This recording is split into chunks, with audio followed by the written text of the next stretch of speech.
楽しかった。そりゃよかったな。俺は妙に疲れたよ。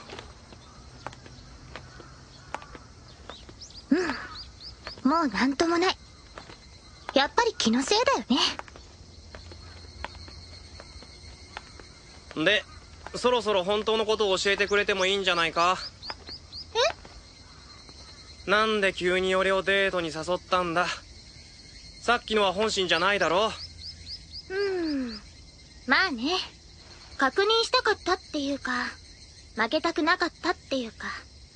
でも今日のデートで色々分かったから、付き合ってくれてありがとね。なんだよそりゃ。つか負けたくなかったって誰にだよ。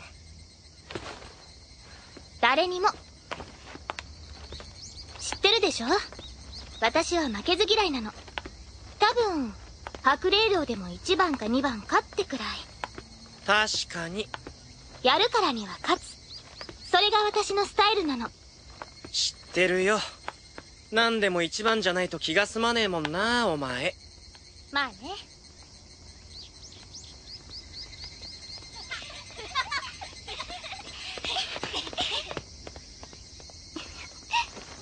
お嫁さんね。元はといえばあれは全部お前のせいじゃねえか。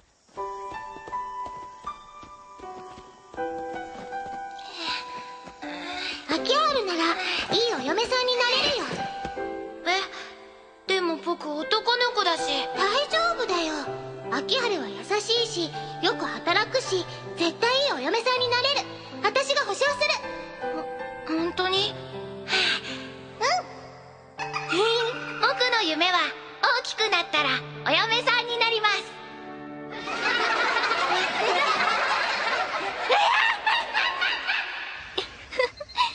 まさか本当に書くなんてね。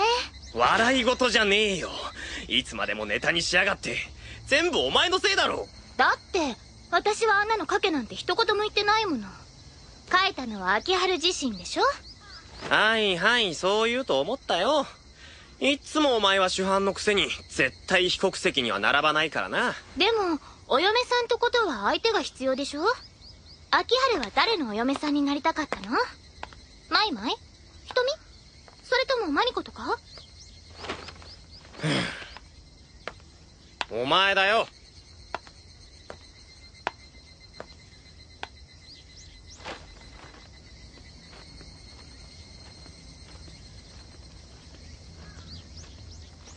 あの頃の俺はお前のお嫁さんになりたかったんだろうな。そのつもりであの作文を書いたんだ。そうだったんだ。しかしなんであんなこと考えたんだろうな。ま、若気の至りってやつだな。少しでも責任感じてるならあんまり言いふらすなよ。分かった。おい、本当に分かったのかよ。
僕は男だ。